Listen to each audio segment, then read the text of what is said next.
Uy, mga minamahal, pinagpepiestahan po ng mga DDS.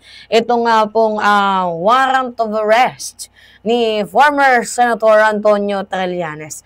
Halina't pag-usapan natin to, mga minamahal. Alam nyo, ito na nagtataka ako Pagdating sa kaso ng iba, lalo na ng mga kalaban ng mga Duterte, bakit parang ang bilis ng usad? Pansinin ninyo, kay Arturo Las Cañas, nag-file sila ng multiple warrant dahil nga po sa murder case at kung ano-ano pa. Ang bilis ng process, 'di ba? So kung nandito pa nga ata sa bansang Pilipinas itong si Arturo Las Cañas, hindi lang ata nakulong yan, baka nategi-bumbum pa. Pero buti na lang, 'di ba?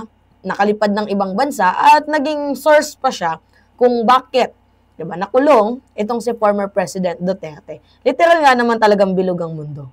Anyway, ngayon, okay, sige, basahin natin. Punto na tayo, Antonio Trillanes may warrant of arrest.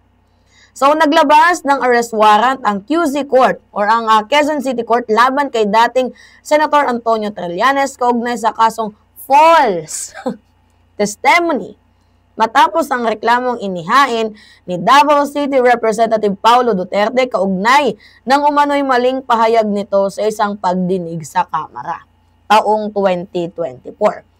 Totoo ba, Mima, na mayroong warrant of arrest itong si Trillanes? Yes, mga minamahal, totoo. Na mayroong kaso, mayroong warrant itong si former Senator Antonio Trillanes. Kaugnay nga po ito ng sinampang kaso ni Pulong Duterte. Pero, ang kagandahan dito, huwag kayong mag-alala. Kasi hindi naman talaga makukulong dyan si Trillanes kasi bailable po ang i-file na case laban sa kanya. Kumbaga, pa-ek-ek lang nila, paganti ba?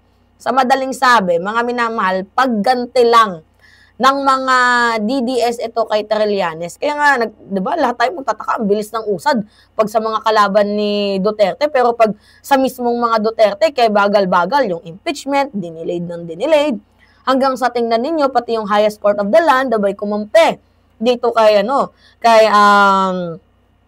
Vice President Sara Duterte.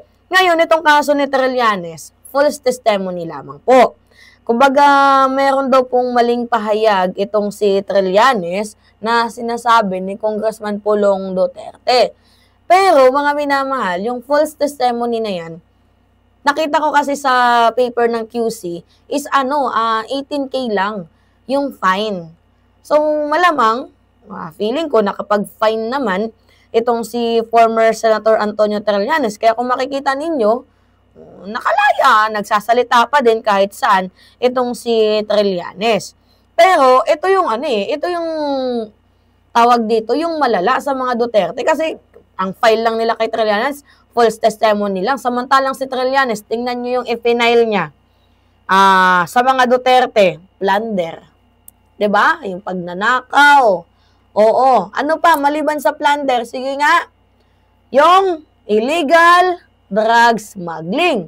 Maliban pa doon, mga minamahal, dito naman kay Go, yung sa frigate, 15 billion frigate issue. Tapos yung sa construction, 'di ba? Na kung saan yung pagmamay-ari ni Go yung construction firm. Meron pa sa Parmali. Pag si Trillanes nagpa-file ng kaso, literal na mabibigat. 'Di ba? At makikita niyo namang siksik ang kanyang ebidensya. Mabigat na nga, siksik pa at umaapaw yung ebidensya. Pero itong mga Duterte, ano lang yan? Paek-ek lang yan.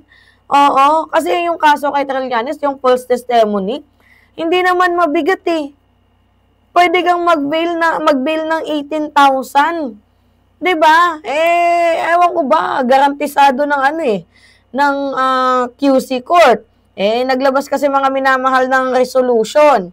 Dahil meron daw pong nakita silang, probable cause. Kaya na-issuean ng warrant of arrest itong si Trillanes. Pero it doesn't mean na makukulong itong si Sentry. Hindi po. Nakapag-bail siya. Pwedeng makapag-bail kasi bailable naman ang false testimony. Pero yung katulad ng ikinaso ni Trillanes. Ano yung mga kinaso ni Trillanes? Yan, yung plunder, illegal drug smuggling. 'Di ba? Mas mabibigat yung mga kinaso niya sa mga Duterte. Kumbaga, na lang to? pangganti na lang to. Alam nyo, sa nakikita ko kay Trillanes, kahit anong gawin nila kay Sentry, hindi nila yan mapapatigil. Only way para mapatigil ninyo, gurgurin ninyo. Oo, si Trillanes, mapapatigil yan pag ginurgur nyo na yan. Kaya alam ninyo, gusto ng mga DDS din, yung local court, kasi yung local court, pabor sa kanila eh. Gusto nilang magpaliti sa, sa lokal na korte natin kasi favorable sa kanila. Supreme Court nga, hawak sa kanila, 'di ba, mga minamahal? Oh, sige, ano pa bang aasahan natin? So, anyway, kung ako yung tatanungin, deserve. Oo, sa ginagawa nila kay Trillanes, deserve ni Digong ang mabulok doon sa kulungan at wag na sanang mabigyan ng interim release. 'Di ba? Sayang yung pinaghirapan ni Trillanes. Si Trillanes pa naman yung naging susi, oh. 'Di ba? Si Trillanes ang naging susi para mahuli. Oo.